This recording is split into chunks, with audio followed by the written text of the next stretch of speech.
Trump got banned of all social, because of the insurrection. Yep. Alex Jones promoting and inciting violence, whether it's Sandy Hook, whether it's Pizzagate. Eventually, they just said, we got to kind of cut this off. Yep. Milo Yiannopoulos got banned in 2016 from Twitter for inciting harassment of SNL and Ghostbusters star Leslie Jones. Louis Farrakhan was banned for anti-Semitism comments spreading hate. Yep. Rob Kardashian was banned in 2017 for a revenge porn picture of his ex-girlfriend, Blac Chyna. Kanye West was banned temporarily for repeated posts that threatened both Kim and Pete Davidson. Yep. Rihanna got banned because they called it inciting horniness, believe it or not. That's what it was called.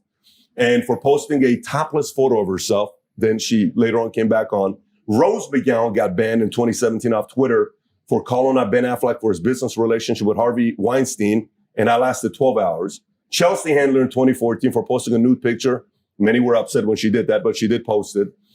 Marjorie Taylor Greene got banned in 2022 for repeated tweets in which she shared false and dangerous info about COVID-19. Oh, false and dangerous. That's what they called it. Sorry to interrupt, but yeah, that's very interesting. And then PewDiePie was banned from Twitter for making a joke about ISIS. Okay. So why did Andrew Tate get banned?